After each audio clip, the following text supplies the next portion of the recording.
नमस्ते दोस्तों। तो ये हमारा वीडियो नंबर 4 आ चुका है। इसके पहले 3 वीडियोस ऑलरेडी मैंने अपलोड किया हुआ है यूट्यूब पे, जो कि हमारा comparative common size, dissolution of partnership form and change in profit sharing ratio of the existing partners. हम लोग यहां तक चीजें को डिस्कस किए हुए हैं अभी फिलहाल। अब जो हमारा एक और चैप्टर है दैट इज रिटायरमेंट और death of a partner in a partnership firm. अब इस पे थोड़ा बात कर लेते हैं कि अगर किसी पार्टनरशिप फर्म में किसी पार्टनर का डेथ हो गया या वो खुद ही अपने विलिंगनेस से उस पार्टनरशिप फर्म को छोड़ के जाना चाहता है, तो उस सिचुएशन में वो पार्टनरशिप डीड जो उसको लेके चल रहा था, सबके साथ चल रहा था, उसमें अल्टरेशन हो जाता है, बदलाव आ जाता है। तो उस चेंजेस की वजह से जो भी अकाउंटिंग ट्रीटमेंट होता है वो हमको यहां पढ़ना है, ठीक है। लेकिन इस चैप्टर में इनिशिएट लेने से पहले और आगे बढ़ने से पहले मुझे एक छोटा सा बात डिस्कस करना था। कुछ बच्चों ने मुझसे कांटेक्ट किया था और उनका बहुत बेसिक कंसर्न था कि सर आप जितना कवर करा लो वो तो ठीक है, लेकिन उसके अलावा कलेक्टिव इन 2 दिनों में, मतलब आज और कल, आज 21 है तो 21, 22 इन 2 दिनों में ऐसा क्या करें कि कम से कम मेरा एक सेटिस्फैक्टरी मार्क्स आ जाए। बिकॉज ऐसे बहुत से बच्चे मेरे सामने जो कि सच में अकाउंटेंसी के बेसिक भी नहीं जानते हैं और उनको बहुत मुश्किल हो रहा है इन 2 दिनों पढ़ने के लिए। हालांकि मुझे पता है कि ये जो उनका मुश्किल है ये उन्होंने खुद ही क्रिएट किया है, साल भर उस चीज को अच्छे से ना पढ़ के, क्योंकि अकाउंटेंसी 2 दिन का सब्जेक्ट नहीं है, ये 365 दिन पूरा पढ़ना होता है। ये मैथ की तरह है कि जब तक इंसान उसको लगा रहा है तो आता है, नहीं लगाएगा उससे दूर रहेगा तो कभी नहीं आता। एक बार कोई इंसान अदर सब्जेक्ट को 2-3 दिन पहले किसी तरीके से रट के या कुछ भी करके पढ़ सकता है, बट यहां कैसे होगा? यहां तो न्यूमेरिकल्स हैं, यहां न्यूमेरिकल्स तभी आता है जब उसको प्रैक्टिस किया जाए। और इतने ज्यादा चैप्टर्स, इतने ज्यादा क्वेश्चंस, इतना 3 किताबें, तो उन सारे चीजों को 2 दिन में करना तो नेक्स्ट इम्पॉसिबल है। बट हम 2-3 मिनट लेके आप लोग का और कुछ ऐसी बात बताना चाहते हैं जो उन बच्चों की खास कर है जो सच में कुछ नहीं पढ़े, तो वो इतना भी कर लेंगे ना तो बिलीव मी उनका एग्जाम में एक अच्छा मार्क्स आ सकता है, प्लस वो थोड़ा कॉन्फिडेंट भी फील करेंगे, हाँ मैंने कुछ पढ़ लिया। जैसे कि हम शुरुआत करते हैं एक चैप्टर से। जैसे हमारा चैप्टर 1 क्या है, वो था फंडामेंटल्स ऑफ पार्टनरशिप फर्म। तो इसमें बेसिकली क्या आता है ना कि भाई एक पार्टनरशिप फर्म जब इनिशिएट लेता है, स्टार्ट होता है, तब कैसे क्या होता है। तो अब इस चैप्टर में है तो बहुत कुछ पढ़ाने के लिए, पढ़ने के लिए, हम बेसिकली वो बात बताने जा रहे हैं जो कि इस मोमेंट पे आपको करना चाहिए, कम से कम इतना जरूर करना चाहिए। तो बेहतर रहेगा कॉपी लेके बैठना है, किताब लेके बैठना है, एंड जो बातें बताएंगे उसी को करना है अगले 2 दिनों तक। ये उनके लिए जो कुछ भी नहीं पढ़े, ठीक है। इसमें हमारे 2 टॉपिक खास कर है। पहला पीएल अप्रोप्रिएशन एंड दूसरा एडजस्टमेंट टेबल के बेसिस पे चेंजेस देखना, जो भी हमसे गलती हो गया उसको एडजस्ट करना।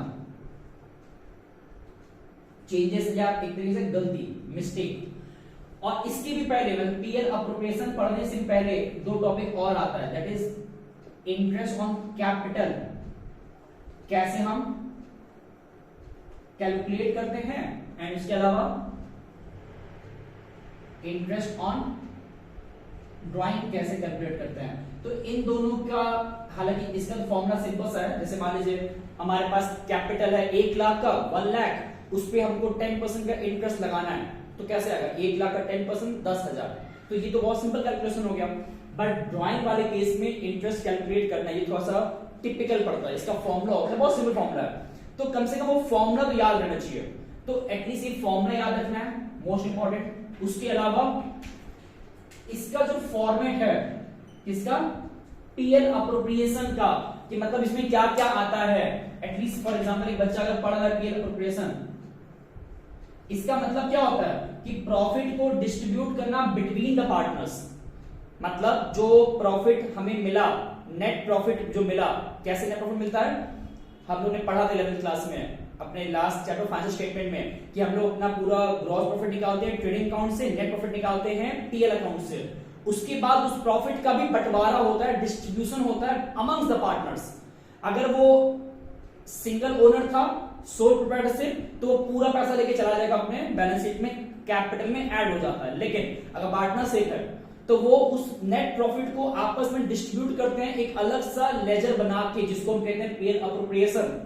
अब जिन बच्चे दिमाग में ये चल रहा है सर अब चैप्टर कुछ और लिखा पढ़ा कुछ और है, ऐसा नहीं है। हम अगले 5-10 मिनट तक हर एक चैप्टर में क्या क्या हमें जरूर से पता होना चाहिए, ये कम से कम कॉपी लेके बैठे इतनी बातें लिख के रख लें कि एग्जाम टाइम पे किसी भी क्वेश्चन को छोड़ना ना पड़े। एटलीस्ट वहां फॉर्मेट ही ढंग से बना लें एंड चीजों को पुट कर दे सही जगह पे, क्योंकि होता क्या है ना, आंसर ना आना ये बड़ा अपराध नहीं है अकाउंटेंसी में। दोबारा सुन लीजिए, आंसर एंडिंग में ना आना, गलत आंसर आ गया, ये बड़ा अपराध नहीं है। अपराध बड़ा ये है कि हमने फॉर्मेट गलत लिखा, हमने फॉर्मूला गलत लिखा, हमने जो प्रोसीजर था वो गलत अपना लिया, हमने चीजों को गलत जगह पोस्ट कर दिया, ये सब बड़ा अपराध होता है। फॉर एग्जाम्पल असेट्स का ओपनिंग होता है डेबिट में, हमने लिख दिया क्रेडिट में, ये बड़ा अपराध है। या हमें पैसा मिल रहा है तो जनरल एंट्री में हमें कैश को लिखना है डेबिट में, बट हमने नीचे लिख दिया, ये भी बड़ा अपराध है। तो कहना ये चाह रहे हैं ना कि जो बेसिक बातें हैं वो तो गलती नहीं होना चाहिए, बाकी आंसर में गलती है वो चलेगा, उतना तो टीचर इग्नोर कर देता है या मार्क्स दे ही देता है स्टेप मार्किंग के तौर पे। तो ये थोड़ा ध्यान देना। तो हम क्या कर रहे हैं, हर चैप्टर में जो बेसिक चीजें हैं उसको थोड़ा सा ब्रीफ कर रहे हैं कि कम से कम ये बच्चे इतना तो जरूर पढ़ लें।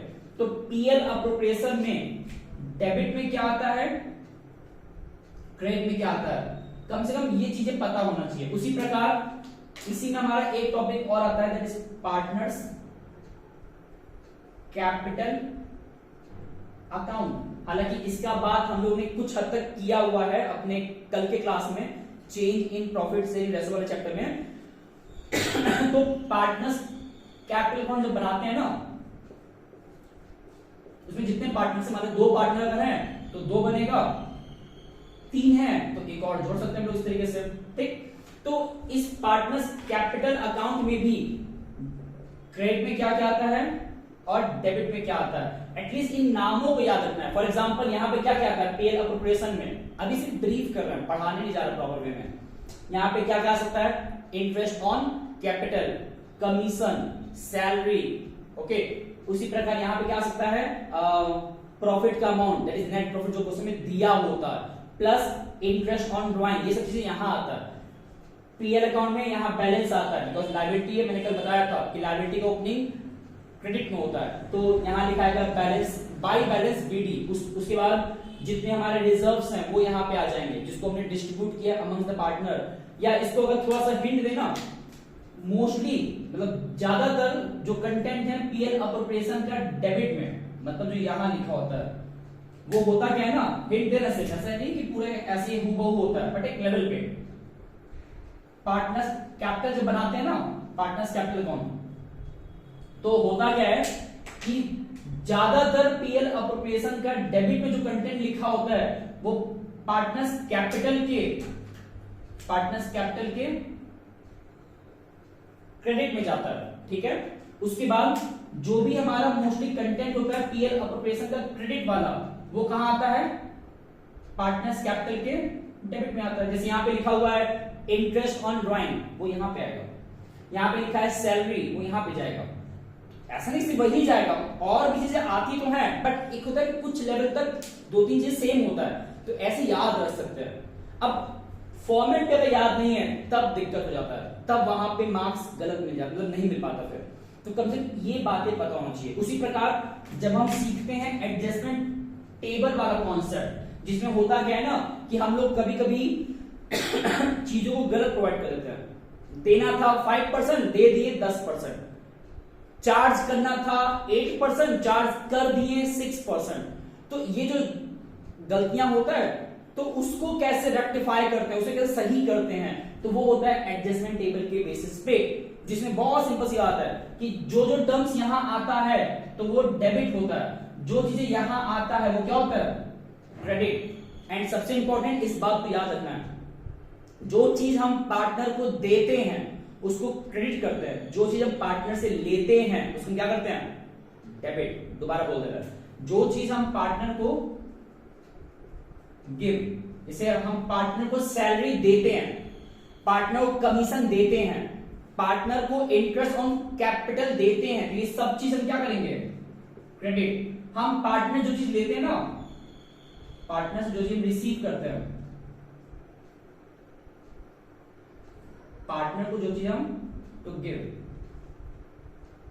टू टेक, टू गिव मतलब हम उनको दे रहे हैं, हम मतलब फर्म पार्टनर को दे रहा है तो क्रेडिट, फर्म पार्टनर से ले रहा है तो डेबिट। जैसे कि interest on drawing firm partner से लेता है तो वो डेबिट में जाएगा। तो ये बेसिक बेसिक 2-3 जो टर्मिनोलॉजीज है उसको याद रखना है। इतना भी याद रहेगा ना तो एग्जाम में जो क्वेश्चन आता है उसको कम से कम पूरा सही तो नहीं हो पाएगा ना पूरा गलत होगा, लेकिन कुछ लेवल तक सही किया जा सकता है।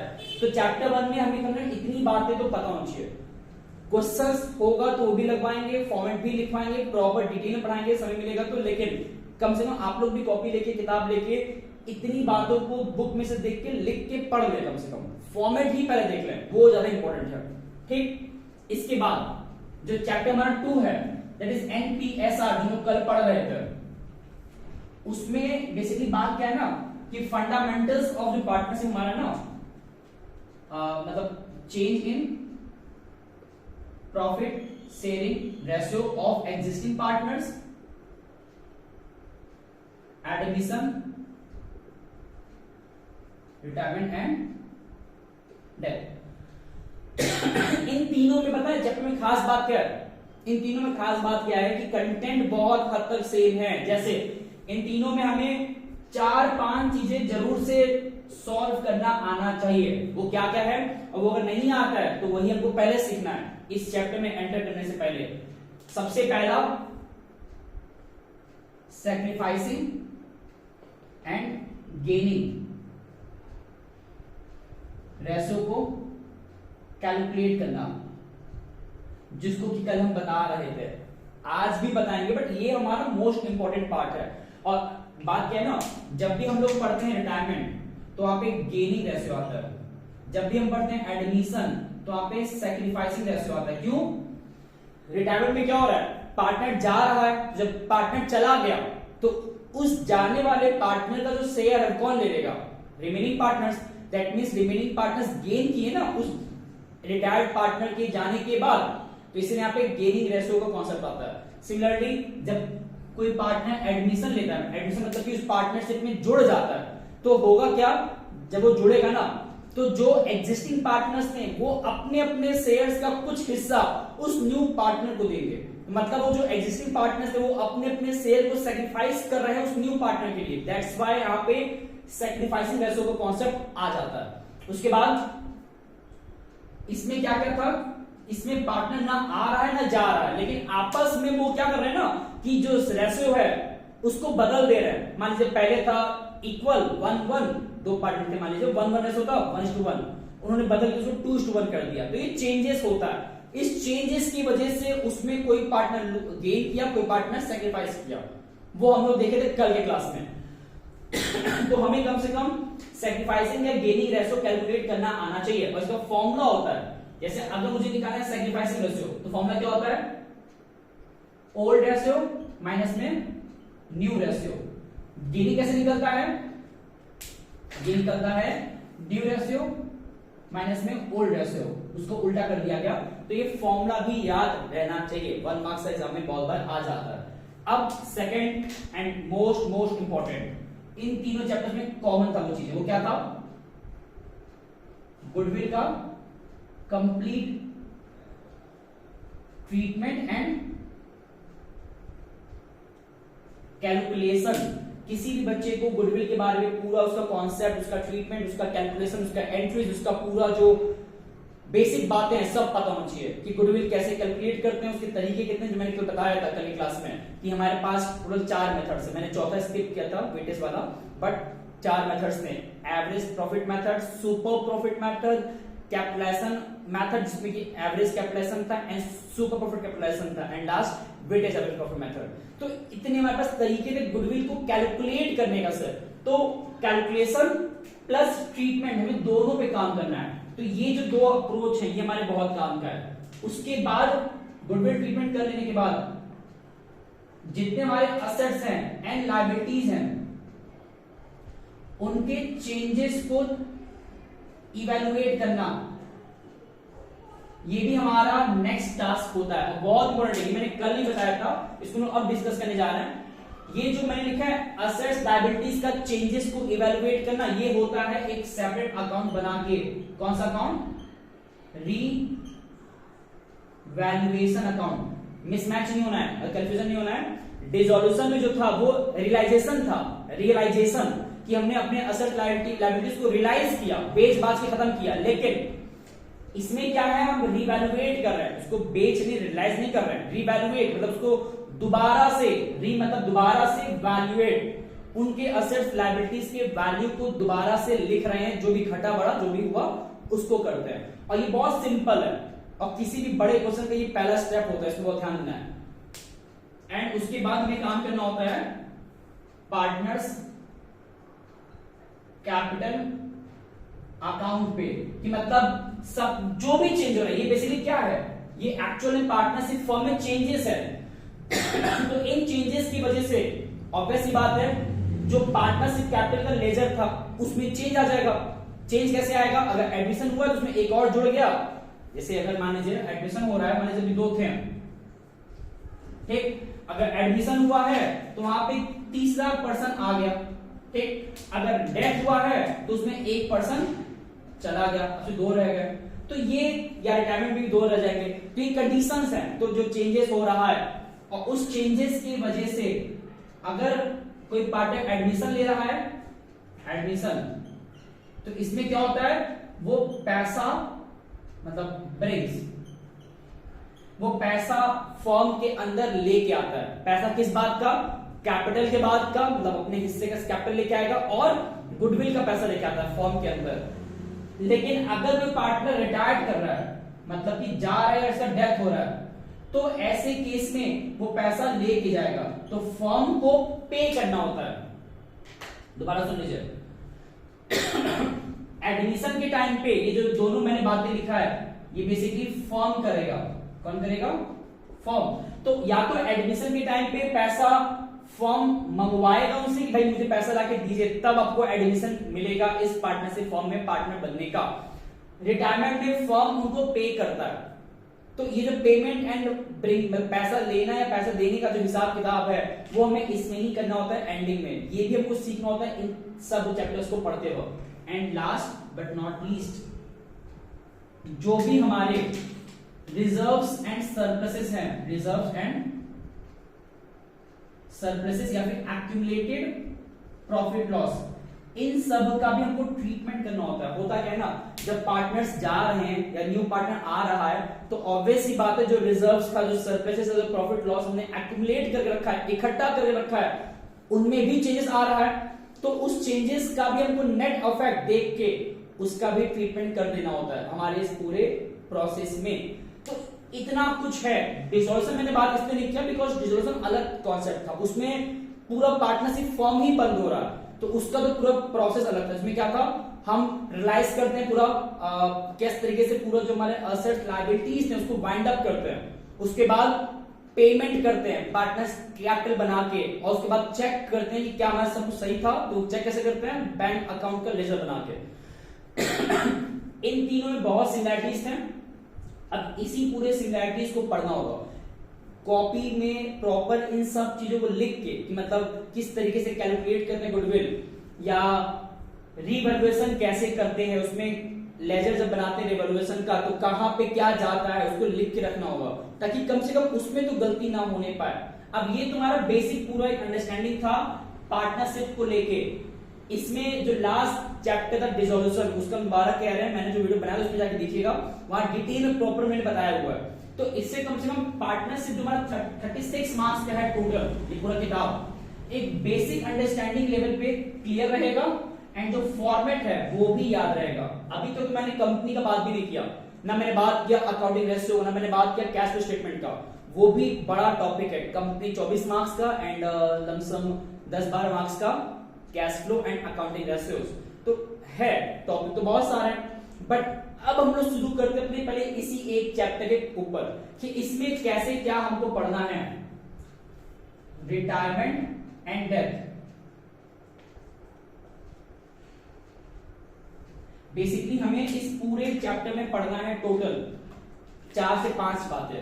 होता क्या है ना, जब भी कोई पार्टनर रिटायर्ड करेगा ना, मतलब पार्टनरशिप फर्म को छोड़ के चला जाएगा, तो उस सिचुएशन में हमें ऑन द स्पॉट जो उस पार्टनर के जाने के बाद न्यू रेशियो होगा वो कैलकुलेट करना हमको आना चाहिए। प्लस उसके जाने के बाद जो एग्जिस्टिंग पार्टनर्स हैं, ऑब्वियस सी बात है, उसके जाने के बाद उसके हिस्से का जो पार्टनर जा रहा है उसके हिस्से का जो शेयर है वो कौन गेन करेगा, रिमेनिंग पार्टनर्स। तो उस गेनिंग रेशियो को भी कैलकुलेट हमें करना आना चाहिए। नेक्स्ट हमको पढ़ना पड़ेगा अबाउट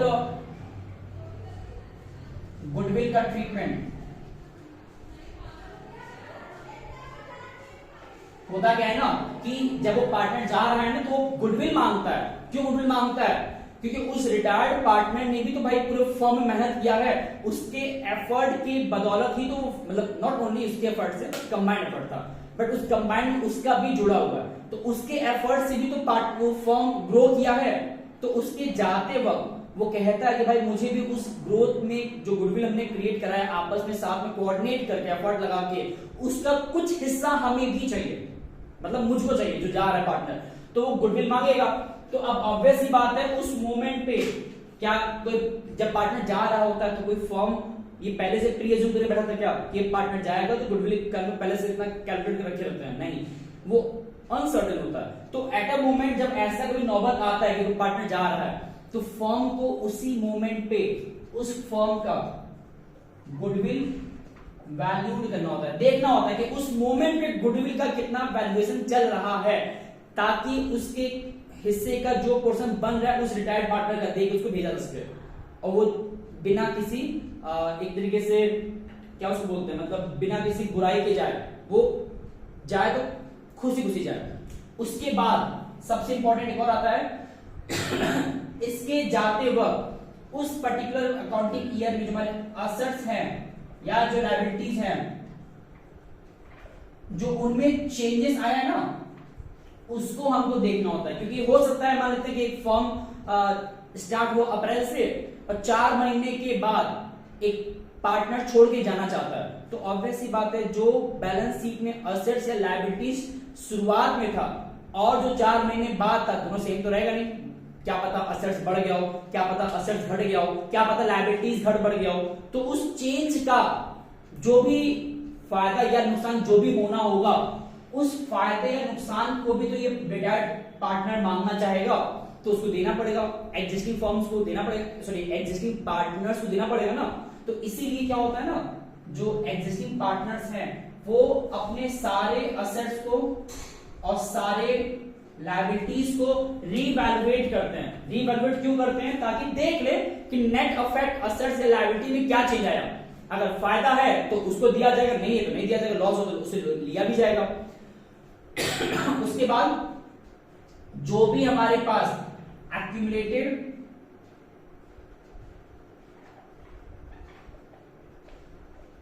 रिजर्व्स एंड सरप्लस हैं या प्रॉफिट लॉस हैं, उन सारे रिजर्व सरप्लसेस को या प्रॉफिट लॉसेस को हमें सब में बांट देना है, डिस्ट्रीब्यूट कर देना है, उसका ट्रीटमेंट कर देना है। मोस्टली बांट देना होता है, बिकॉज बहुत रेयर होता है कि वो लोग कहते हैं नहीं हम नहीं बांटेंगे, मोस्टली बांट के खत्म कर दिया जाता है। तो जब बांटने की बारी आएगी तो कैसे बांटा जाएगा? ये सब की सब बांटा जाएगा ओल्ड रेशियो में। किसमें? ओल्ड रेशियो में। और जो गुडविल का हमने वैल्यूएशन किया, ये जो गुडविल वैल्यूएशन करने के बाद जब भी गुडविल दिया जाएगा उस पार्टनर को जो जा रहा है तो वो दिया जाता है किसमें? गेनिंग रेशियो में। जो भी हमारा असेट्स या लायबिलिटीज को रीवैल्यूएट करने के बाद जो भी नेट अफेक्ट निकलेगा बैलेंस के तौर पे, इट कैन बी फेवरेबल मतलब प्रॉफिट या अनफेवरेबल दैट इज लॉस। तो उस प्रॉफिट लॉस जो भी निकलेगा असेट्स या लायबिलिटीज को चेंजेस देखने के बाद वो भी ऑल पार्टनर्स में बटेगा ओल्ड रेशियो में ही।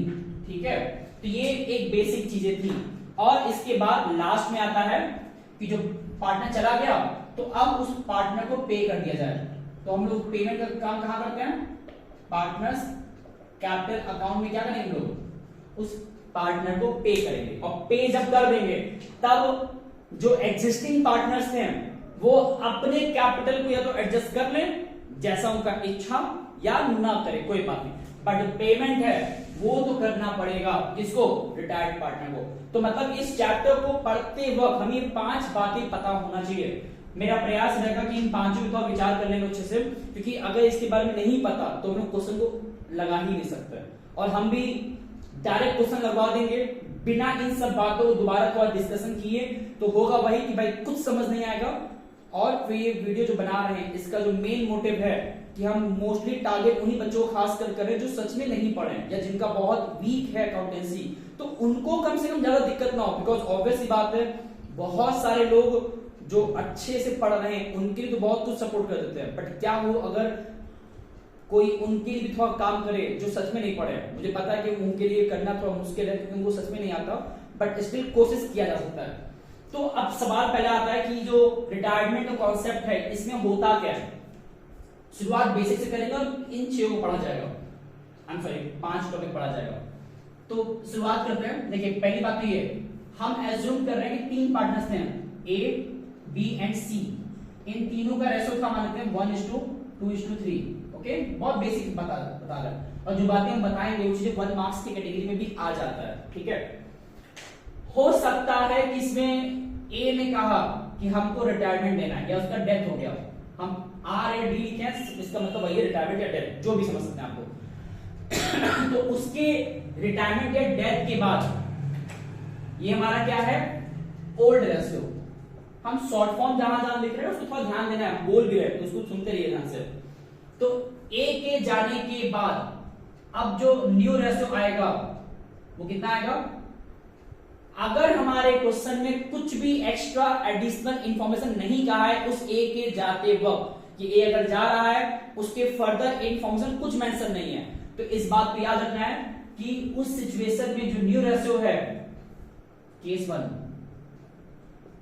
उस सिचुएशन में जो न्यू रेशियो है वो कितना आएगा, 2:3। ये किसका है, बी और सी का है। मतलब मैंने किया क्या है ना, सिंपली वो जो ए था यहाँ पे हमारा ओल्ड रेशियो था ना, हमारे पास था 1:2:3 था ना, मैंने क्या किया है, सिंपली उस ओल्ड रेशियो में जो ए का हिस्सा से निकाल दिया, तो बचा क्या, 2:3। ये कब किया, जब कोई हमें if no further information is given, कुछ भी एक्स्ट्रा इंफॉर्मेशन अगर नहीं दिया है तो सिंपली रिमूव कर देना है, और वही हमारा क्या बन जाएगा, ये हमारा बन जाएगा न्यू रेशियो। साथ ही साथ एक और इंपॉर्टेंट बात, गेनिंग रेशियो तो सीखना है कैलकुलेट करना, तो याद रखना है इसी केस 1 में अगर कोई इंफॉर्मेशन नहीं दिया है तो वैसे केस में ये जो हमारा आया है 2:3, वही हमारा क्या बन जाएगा, वही हमारा बन जाएगा गेनिंग रेशियो। क्या बन जाएगा, मतलब जब कोई इंफॉर्मेशन ना दिया हो तो उस सिचुएशन में जो जा रहा है उसको हटा दीजिए, जो बचा वही हमारा बन जाएगा न्यू रेशियो, वही हमारा बन जाएगा गेनिंग रेशियो। ये केस 1 बहुत सिंपल होता है, बहुत जगह पे यही दे देता है, तो कम से कम इससे ये मालूम चलेगा ना कि भाई गेनिंग और न्यू कितना जल्दी निकल सकता है। बट एग्जाम में इतना चीज आसान जो तो है नहीं। अब इसको तो कॉम्प्लेक्सिटीज में कन्वर्ट करते हैं, मतलब अब लेते हैं केस 2। इसमें क्या होगा, सेम सवाल है। सवाल क्या हमारा कि ए बी और सी का ओल्ड रेशियो कितना दिया हुआ है, 1:2:3, ये हमारा ओल्ड रेशियो है। इस बार क्या है ना, इफ ए रिटायर हो रहा है, मतलब ए छोड़ के जा रहा है, ऐसा डेथ हो रहा है, जो भी समझ लीजिए आप लोग, और उस सिचुएशन में जो ए का शेयर है, ए का शेयर वो रिमेनिंग पार्टनर्स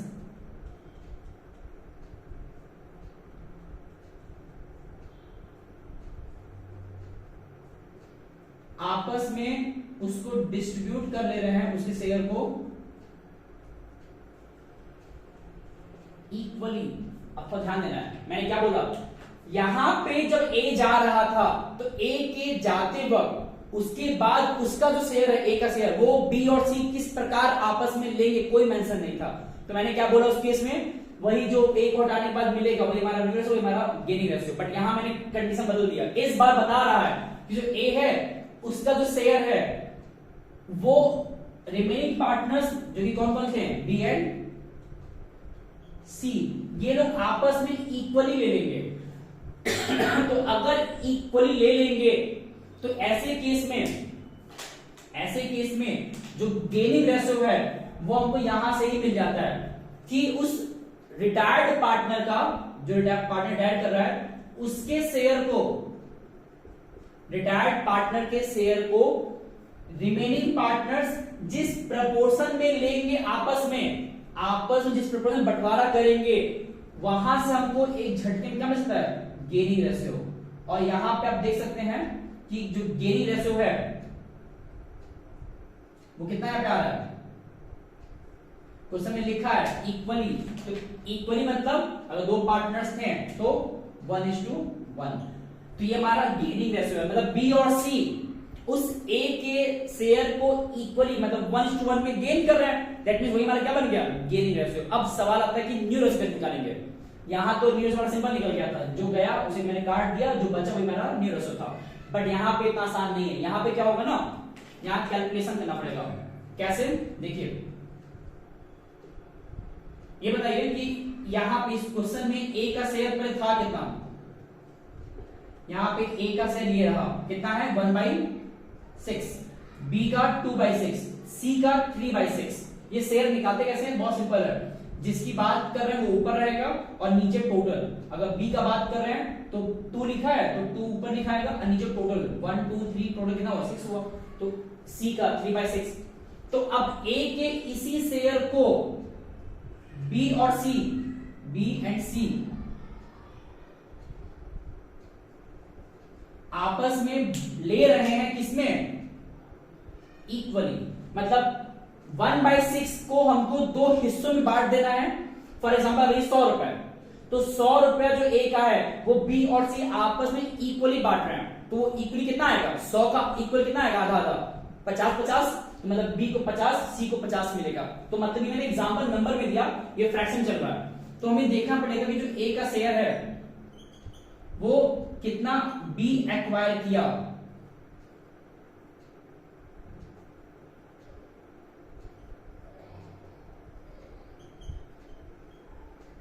कैसे निकालेंगे, देखिए 1/6 बी का था, ए का शेयर है, और इसमें से बी कितना ले रहा है, 1 ले रहा है। तो मतलब 1 वो हिस्सा है, तो मतलब 1/2 आएगा। ए के शेयर का आधा हिस्सा, आधा मतलब 1/2। ये तो 1:1 मतलब क्या होता है, ये जो लिखा है यहां पे बी को मिला 1/2, सी को मिला 1/2, ठीक है। तो ए के पूरे शेयर का 1/2 कौन ले रहा है, बी ले रहा है। बी को मिला, बी रिसीव। फिर ये तो मैंने उसका निकाल लिया। उसी प्रकार ए का जो शेयर है वो सी कितना एक्वायर कर रहा है, ए के शेयर का सी भी वही 1/2 ही कर रहा है। कितना आएगा 1/12। तो मतलब इसका मतलब क्या निकला, ए ने अपने शेयर का 1/12 बी को दिया, ए ने अपने शेयर का 1/12 सी को दिया। किसको दिया, ये सी को। तो उस बेसिस पे अब जो बी का शेयर है, बी का न्यू शेयर, वो कितना हो जाएगा, पहले कितना था, पहले यहां लिखा है एकदम ओल्ड में कितना था बी का 2/6, और कितना सी का था 3/6। तो बी का पहले से था 2/6, ठीक। उसको ए से कितना मिल गया 1/12। तो दोनों को जब सॉल्व करेंगे कितना आ गई है, ये 12 आएगा, एलसीएम 2 4 1 5/12। एंड सी का शेयर कितना हो जाएगा इसमें, सी का न्यू शेयर, सी का पहले से कितना था 3/6, उसको कितना मिल गया ए से 1/12। तो इसका शेयर कितना हो गया 2 आएगा 6 7/12। तो मतलब ए बी और सी का जो शेयर है अब कितना हो गया, ये रह गया। तो अगर मुझे चेक करना है, क्या चेक करना है, बी का और सी का न्यू रेशियो, तो उस बेसिस पे बी का शेयर अब कितना हो गया, ए का शेयर मिलने के बाद 5/12 हो गया था, 5/12। और कितना हो गया सी का 7/12, 12 कट गया तो कितना बचा 5:7। ये हमारा है न्यू रेशियो। अब देखिए मेन बात क्या है ना, जब एक छोटा सा कंडीशन जोड़ा, कैसा कंडीशन कि ए ने अपने शेयर का हिस्सा दोनों को इक्वली देने का डिसीजन लिया, तो हमको इतना कैलकुलेशन करना पड़ गया। जब कुछ भी नहीं कहा था, बड़ा सिंपल था, वही हमने गेनी वही हमने न्यू से कह दिया था। लेकिन जब अगर ऐसे कंडीशन कहता कि इक्वली वो दे रहा है अपना शेयर रिमेनिंग पार्टनर्स को, तो हमको इतना कैलकुलेशन करके न्यू रेशियो मिला। गेनिंग तो सिंपल था, वो मैं एक झटके मिल गया कि भाई इसमें इक्वली देने की बात हो रहा है, that means remaining partners equally gain करेंगे, तो वर्स्ट वन हमारा क्या बन जाएगा गेनिंग रेशियो। न्यू रेशियो इतना निकालना सीखना होगा। ये हमारा केस 2 था, इसको ध्यान से देख लीजिए, इसका चाहे स्क्रीनशॉट लीजिए, देख लीजिए। अब जो केस 3 है थोड़ा उस पर बात कर लेते हैं, वो भी एग्जाम में आता है। और केस 3 और केस 2 कोई डिफरेंस नहीं है, सिर्फ फर्क है स्टेटमेंट का। देखिए केस 2 में क्या था ये हमने देख लिया, जो केस 3 है ना उसमें बहुत ज्यादा फर्क नहीं है, बस इतना रहेगा कि ए ने कहा कि भाई हम इक्वली नहीं देंगे। ए ने कहा कि हम अपने हिस्से को, अपने शेयर को, जब हम जा रहे हैं तो अपने शेयर को रिमेनिंग पार्टनर्स को इक्वली नहीं देंगे। हो सकता है कि ए का बहुत अच्छा बनता था बी से और सी से नहीं बनता था, मतलब बी उसका अच्छा दोस्त था, सी उसका दुश्मन था, फॉर एग्जांपल। एक मैंने बेसिक एग्जांपल दिया। तो ए ने कहा कि हम अपना शेयर इन दोनों को इक्वली नहीं देंगे, बी मेरा अच्छा दोस्त है, सी मेरा अच्छा दोस्त नहीं है, तो हम क्या करेंगे, बी को देंगे 4 और सी को देंगे 1, या मैंने 4:1 लिख दिया, आपकी इच्छा कुछ भी लिख सकते हैं, 2:1, या मतलब इक्वल नहीं रहेगा, बाकी कुछ भी लिखा जा सकता है। तो मतलब मैंने सिर्फ क्या किया, इक्वली ना लिख के उसके बजाय कुछ भी और लिख दिया। तो ए ने अपने शेयर का 4:1 देने का कहा, किसको, उस रिमेनिंग पार्टनर्स को। तो अब हुआ क्या, जब इसके पहले 1:1 था तो मैंने पूरा कैलकुलेशन 1:1 के बेसिस किया, अब कितना हो गया ये 4:1। तो बहुत दिक्कत नहीं है, हमें सिर्फ चेंजेस करना है। यहां पे क्या हो गया 4:1, बात वही है, ये जो 4:1 है वही मैंने क्या कहलाएगा गेनिंग रेशियो, कि रिमेनिंग पार्टनर्स उस रिटायर्ड पार्टनर्स के शेयर को 4:1 में आपस में गेन करने वाले, तो वो तो गेन रेशियो निकल गया, वो एक झटके में हो गया। बट जब कैलकुलेशन करते न्यू रेशियो का तो वहां कुछ चेंजेस होगा। इस बार जो ए है और जो बी और सी है वो ए के शेयर को 4:1 में गेन करने वाले हैं, दैट मींस बी को कितना मिलेगा 4/5, सी को 1/5, कितना मिलेगा 1/5। तो अब जहां इसके पहले 1/2 लिखा था, हमें वहां पे सिर्फ क्या रिप्लेस कर देना 1/2 के जगह पे 4/5 और 1/5, बाकी पूरा वैसे ही रहेगा। यहां जो मैंने लिखा है 1/2, यहां क्या हो जाएगा 4/5, तो यहां कितना आएगा, सॉल्व करने पे आएगा 4/30 आएगा। फिर कितना इसका था सी का 1/5, यहां कितना आएगा 1/30 आएगा, ठीक।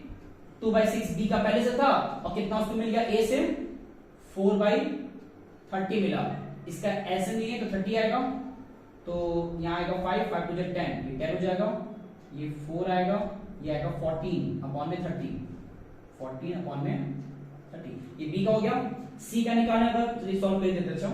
तो सी का इतना पहले से था, ये था 1/30, तो ये हो जाएगा 30, ये आएगा हमारा कितना 5 6 15, यहां 1 तो है ही, तो ये 16 आएगा, 16/30, तो यहां पे आएगा 30, ऊपर आएगा 14, यहां आएगा 16, तो 30 कर गया, तो यहां कितना आया 14:16। इसको छोड़ नहीं देना बिकॉज़ ये सॉल्व हो रहा है, 2 से कट रहा है, तो जब 2 से कैंसिल करते हैं तो ये कितना आएगा 7:8। तो देखिए सब कुछ तो सेम था, बस थोड़ा सा कैलकुलेशन बदला। तो ये हम अभी क्या सिखाएं आप लोग को कि how to calculate the new ratio, how to calculate the gaining ratio under the retirement case. Retirement अगर हो रहा है, पार्टनर जा रहा है, तो ये इतना बातें पता होनी चाहिए। इसमें खास बात क्या है ना कि गेनिंग रेशियो का फॉर्मूला वैसे एक्चुअल में होता है। अभी तक क्या था कि हम सिंपली बस बता दे रहे हैं कि जब क्वेश्चन में कुछ नहीं था इंफॉर्मेशन तो उसके हटा देने पे जो आएगा वही हमारा गेनिंग रेशियो था। क्वेश्चन में कहा है कि वो इक्वली बांट रहा है तो 1:1 हमारा गेनिंग रेशियो था। क्वेश्चन में कहा है कि वो 4:1 में देगा, वो हमारा गेनिंग रेशियो था। तो मैं कैलकुलेट नहीं किया तो सीधा एक बार में मिल जा रहा था ना, बट बहुत बार एग्जाम में कैलकुलेट करने के लिए भी कह देता है। कैसे? हमें दे देगा ओल्ड रेशियो, मान लेते दिया है 1:2:3, हमें दे देगा न्यू रेशियो, जैसे ये हमारा था ए का, बी का और सी का था, ठीक है, और हमको दे देगा न्यू रेशियो। ए चला गया तो ए से मिलते हैं, ए के जाने के बाद जो न्यू रेशियो था कितना आया 7:8, ये हमारा किसका था बी और सी का। अब अगर हमसे ये क्वेश्चन में कह दे कि हमें ओल्ड दिया है न्यू दिया है, बोल रहा है कि ऐसे केस में गेनिंग रेशियो निकालिए, क्या निकालिए गेनिंग रेशियो, तो अब ऑब्वियस बात है यहां पे तो ए जो गया है वो अपना शेयर बाकी पार्टनर को कैसे दिया वो कुछ बोला ही नहीं है, तो हमें गेनिंग रेशियो कैलकुलेट करना ही पड़ेगा। अब कैलकुलेट करने के फॉर्मूला होता है, फॉर्मूला याद रहना चाहिए, क्या होता है फॉर्मूला इसका, न्यू रेशियो माइनस में ओल्ड रेशियो। तो अब हमारे पास दोनों इंफॉर्मेशन दिया है, बी का और सी का, हमको देखना है कि कौन बी कितना गेन किया और कितना सी गेन किया। तो जो बी का गेनिंग एंड पोर्शन है कैसे निकालेंगे, न्यू माइनस ओल्ड, यहां न्यू कितना है बी का 7/15 और कितना उसका ओल्ड था 2/6, सॉल्व करते हैं, इसका आंसर आएगा 30, ये आएगा 2, 2 7 जा 14, ये आएगा 5, 5 2 जा 10, तो ये आया 4/30 आया। सी का देखते हैं कितना आएगा जो उसने गेन किया, same formula new minus old, तो हमारे पास न्यू कितना है सी का 8/15 और कितना सी का ओल्ड है 3/6, इसका आंसर 30 आएगा, ये आएगा 2, 2 8 जा 16, ये आएगा 5, 5 3 जा 15, तो ये आएगा 1/30। तो हमने ए का सॉरी बी और सी का निकाल दिया गेनिंग पोर्शन। अब यहां पे सिर्फ बी को और सी को रखना है साथ में, तो ए का था 4, बी का था 4/30, सी का था 1/30, 30 कट गया, बचा क्या 4:1, ये मान क्या रहेगा गेनिंग रेशियो। और देख सकते हैं यही हमारा आंसर यहां भी था।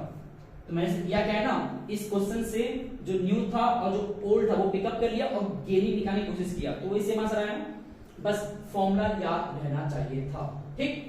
ओके, ये हमारा पहला अप्रोच था जिसको हमें बहुत ध्यान से समझना, बिकॉज इतना भी अगर पता है ना तो एग्जाम में क्वेश्चन इस पे भी बनता है। हालांकि ये जो मैंने केस बताया ना इसी तरीके का कंडीशंस एडमिशन में भी है, बहुत उससे ज्यादा कुछ अलग नहीं है, तो कुछ कुछ मिलता जुलता है। तो अगर ये क्लियर है तो वो भी बहुत हद तक क्लियर हो सकता है, हो जाए। अब थोड़ा बात करते हैं गुडविल वाले केस पे कि इसमें एग्जाम में क्वेश्चन कैसे आएगा और क्या हमें पता होना चाहिए। हालांकि मैंने गुडविल का जो पूरा कॉन्सेप्ट था वो मैंने कल बताया है, आज थोड़ा सा और कंक्लूड करेंगे फिर आगे बात करते हैं। पहली बात, गुडविल के केस में हमें क्या क्या बातें पता होना चाहिए खास करके।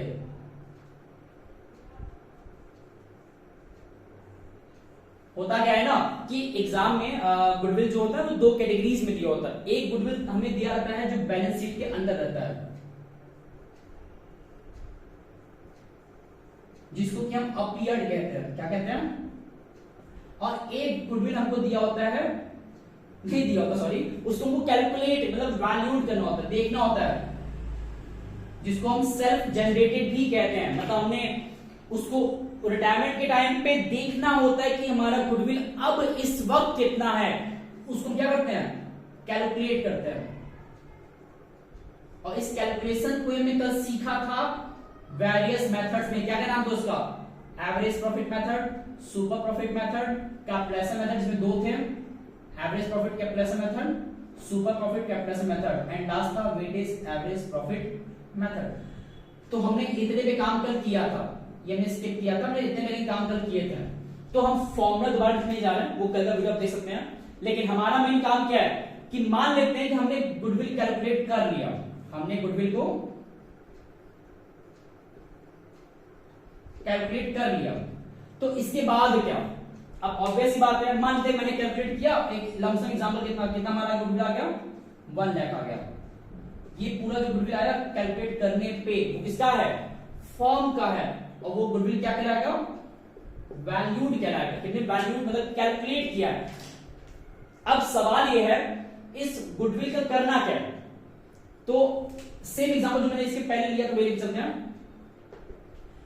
3 पार्ट लिखते हैं, ए बी एंड सी, इनका जो प्रपोर्शन का शेयर वो लेते हैं 1:2:3। इसमें से जो ए है वो रिटायर कर गया, छोड़ के चला गया।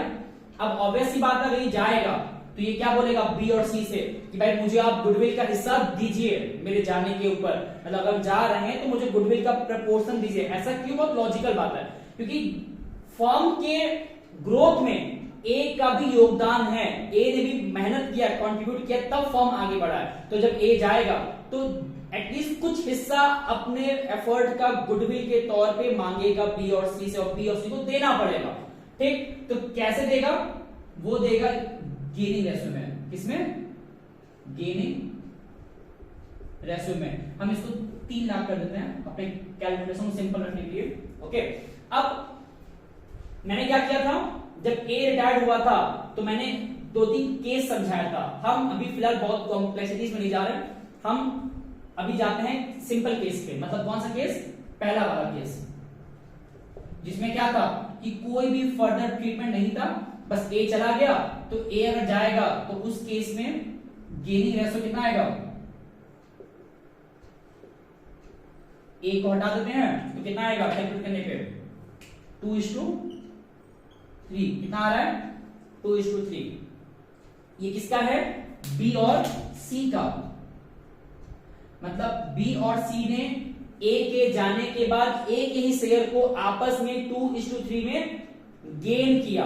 अब होगा क्या ना कि ए जा रहा है तो ए कह रहा है कि मुझे गुडविल का पैसा जितना मेरे हिस्से का है वो मुझको चाहिए, तब हम जाएंगे। और बी और सी ने कहा आपको देंगे, गेनिंग रेशियो के रेस्पेक्ट में देंगे। अगर बी ने गेन किया 2%, 2/5, तो बी 2/5 देगा, सी 3/5 देगा। किसको देगा? ए को। कैसे देगा? अब वही सीखते हैं। तो इसका जो कैलकुलेशन है वो तो आप यहां देखिए बगल में।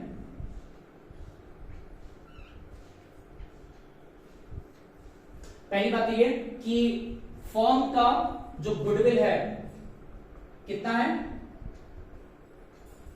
3 लाख। अब ये देखना है पहले हमकी गुडविल है, इसका फर्म का गुडविल का वैल्यूड है ये। अब इसी वैल्यूएशन को हमने सॉल्व किया इन सब मेथड्स पे, तो हो सकता है एग्जाम में डायरेक्टली दिया ना हो, क्या पता हमको गुडविल कैलकुलेट करना पड़ जाए। तो वो जो गुडविल कैलकुलेशन का हिस्सा है वो कल के वीडियो में देख सकते हैं। यहां हम सीधा गुडविल का अमाउंट लेके चल रहे हैं कि मान लीजिए कैलकुलेट किए या कुछ समय दिया ही हुआ था। अब इसके बाद इसका ट्रीटमेंट कैसे करना है वही को सीखना है पे ट्रीटमेंट। तो होगा क्या ना, पहले ये देखा जाए कि इसमें ए का जो शेयर है वो है कितना। ए का जो गुडविल का शेयर है वो कितना है? तो ऑब्वियस सी बात है इस 3 लाख का जितना ए का शेयर था कितना यहाँ पे है? 1/6। कितना है? 1/6। देखते कितना आएगा? ये हमारा आएगा सॉल्व करने पे 50,000। कितना आया? मतलब ए का जो शेयर है गुडविल का कितना आया? 50,000। यही 50,000 कौन देगा? बी और सी। किसको देंगे? ए को। किस तरीके से देंगे? गेनिंग रेशियो में। ठीक है, तो कैसे देंगे चेक करते हैं कि इस 50,000 को 2:3 में जो कि हमारा गेनिंग रेशियो था वो बेसिकली बी और सी देंगे। तो जो बी है और जो सी है कितना कितना देंगे, कैसे कैलकुलेट करेंगे? 50,000 का यहां से बी कितना आएगा? 2/5 और कितना सी आएगा? 3/5। तो हमको 50,000 का 2/5 करना है, इस 50,000 का 3/5 करना है। तो कितना सॉल्व करने पे आएगा चेक करते हैं। यहां से सॉल्व करने पे आएगा 20,000, यहां सॉल्व करने पे आएगा 30,000। मतलब कि बी जो है वो उस 50,000 में से 20,000 बी देगा और 30,000 सी देगा। अब ध्यान देने की बात क्या है ना कि इसमें क्या कहते हैं, ए को गुडविल का पैसा मिल रहा है, बी और सी दे रहे हैं। तो मैंने कल की क्लास में एक छोटा सा वो बताया था, क्या कहते हैं, इंफॉर्मेशन। वो क्या था कि जब भी कोई पार्टनर को हम कुछ देते हैं, मतलब उसको हम लोग प्रोवाइड करते हैं, या जब भी उसका कैपिटल, ज्यादा अच्छा रहेगा, जब भी उसका कैपिटल बढ़ेगा, तो ऐसे केस में हमेशा उसका जो नाम है वो क्या हो जाएगा, क्रेडिट। और जब भी उसका कैपिटल डिक्रीज होगा तो जो उसका नाम है वो क्या हो जाएगा, डेबिट। अब हो ये रहा है ना कि क्या ये जो बी है ये 20,000 और सी 30,000 क्या हैंड टू हैंड कैश दे रहे हैं क्या? नहीं, यहाँ पे कुछ भी ऑन कैश नहीं होता है, सब कुछ वर्बली होता है कि बी ने कह दिया कि आपको हम 20,000 देंगे, तो मेरे कैपिटल से 20,000 कटेगा, आपके कैपिटल में 20,000 जुड़ जाएगा। ये ऐसे होता है, लेन देन ऐसे हो रहा है पार्टनर्स के बीच में, कोई in hand to hand cash transfer नहीं हो रहा है। तो बी अपना कैपिटल इतने से घटाएगा, सी अपना कैपिटल इतने से घटाएगा और ए का कैपिटल इतने से बढ़ जाएगा। तो जब हम बनाएंगे जनरल एंट्री ना, जब हम बनाएंगे जनरल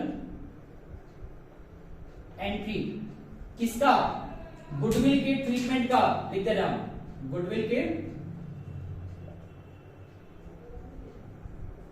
गुडविल के ट्रीटमेंट का, तो इसमें क्या होता है ना, इस पूरे सिचुएशन में हो क्या रहा है कि ए को पैसा मिल रहा है गुडविल का, इसलिए जो उसका नाम है वो नीचे लिखा है जनरल एंट्री में, टू ए कैपिटल अकाउंट। उसे कितना मिल रहा है, 50,000।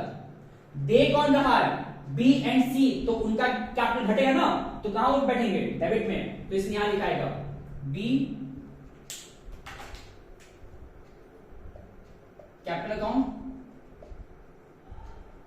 डेबिटेड, सी भी दे रहा है उसका कैपिटल घटेगा,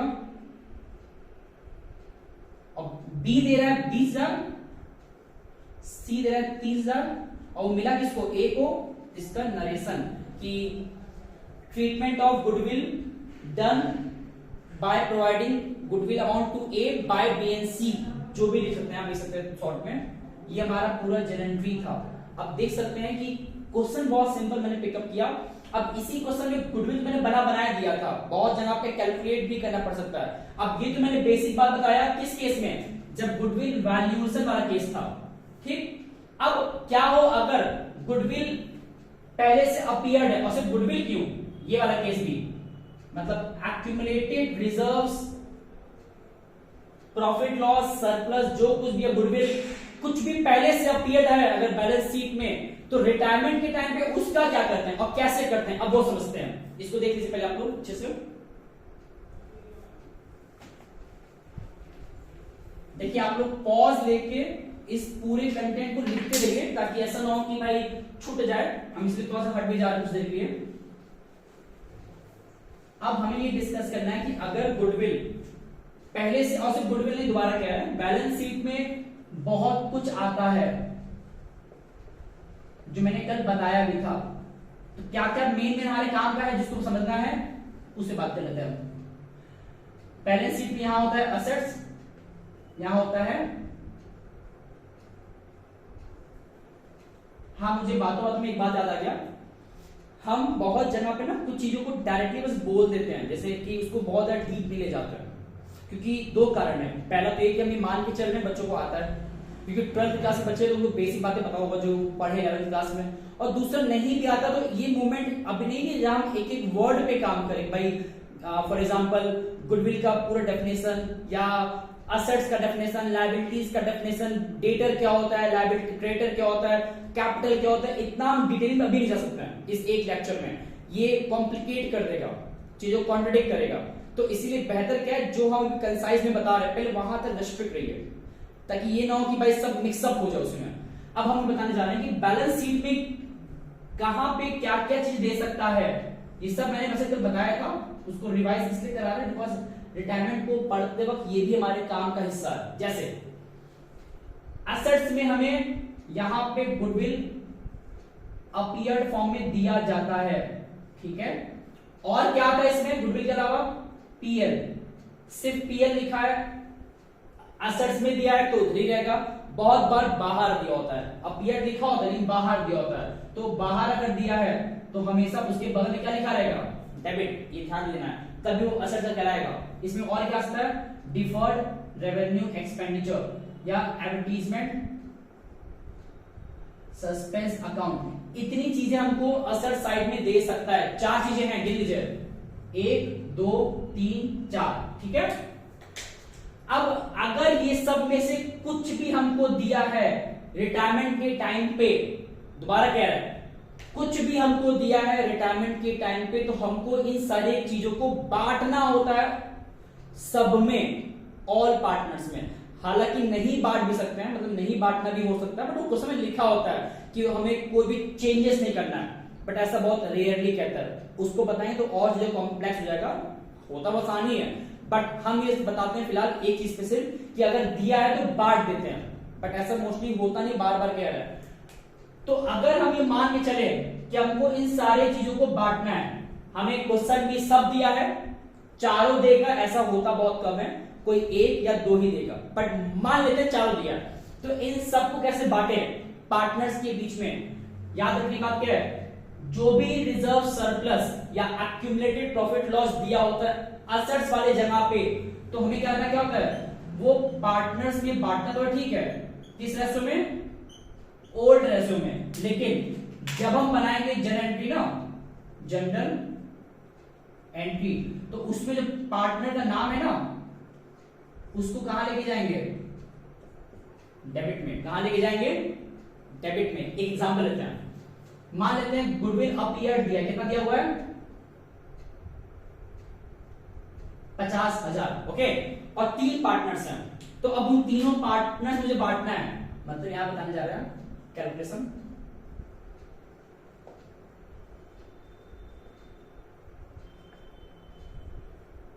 तीन पार्टनर्स हैं ए बी एंड सी, उनका रेशियो था मान लेते हैं 2:1:2, ओके। अब हो क्या गया ना,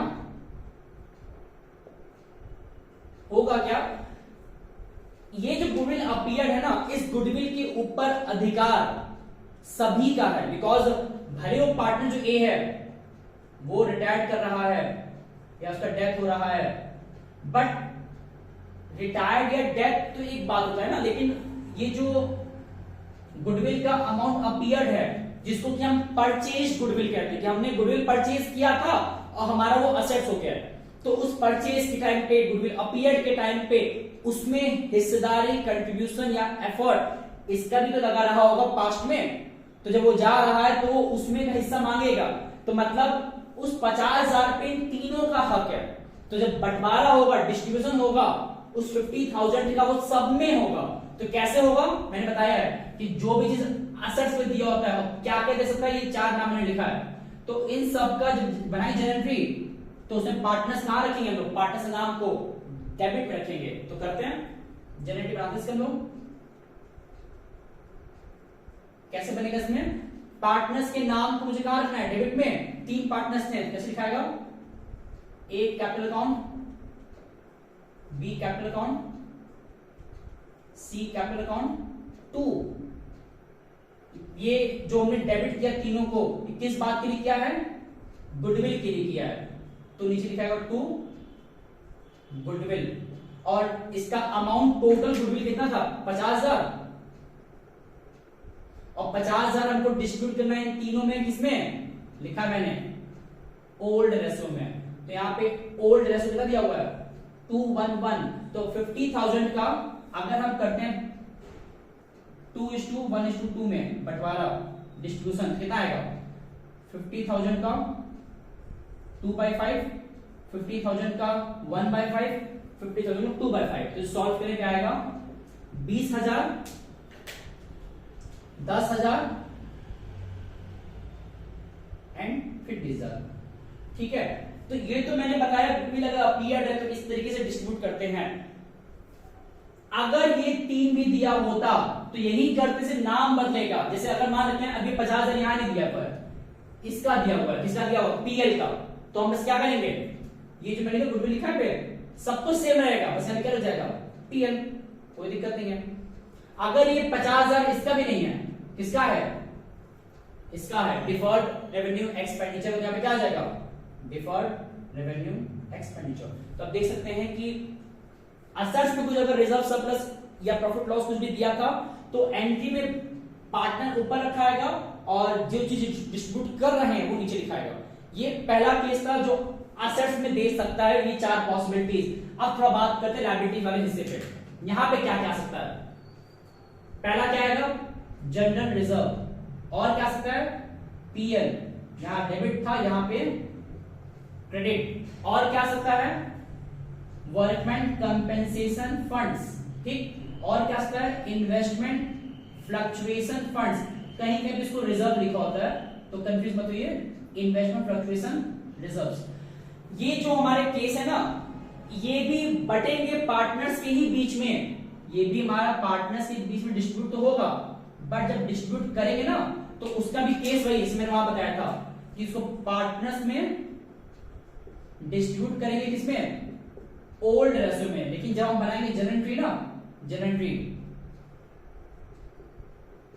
तो समझने की बात यह है उस जनरल एंट्री केस में जो पार्टनर है इस बार, अगर कोई रिजर्व इस साइड है लायबिलिटी साइड में है तो डिस्ट्रीब्यूट करते वक्त पार्टनर्स के नाम को करना है क्रेडिट में। क्यों?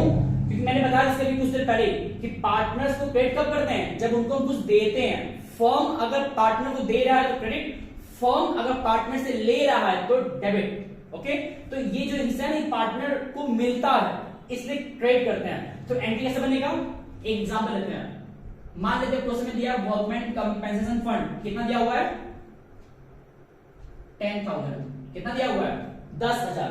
अब इसको डिस्ट्रीब्यूट करना है तो सेम केस देते हैं एबीसी, 3 पार्टनर से 9,000 लेते हैं, ये चलिए ठीक है ध्यान दीजिए 2:1:2 जो मैंने ऊपर लिया था। इस बार बी रिटायर कर रहा है, कोई दिक्कत नहीं, बदल सकते हैं। तो रिटायर वैसे फर्क नहीं पड़ता, उस 10,000 पे सभी का अधिकार होता है तो उससे कोई दिक्कत वैसे भी नहीं है। तो जब इसका हम बनाएंगे जनरल एंट्री तो कैसे बनेगा? इस बार हमको पार्टनर्स को देना है तो उन सभी का नाम कहां लिखाएगा? नीचे। तो to A capital, to B capital, to C capital, और ये पैसा किस बात का है? वर्कमैन कंपेंसेशन रिजर्व डेबिटेड, कितना था 10,000।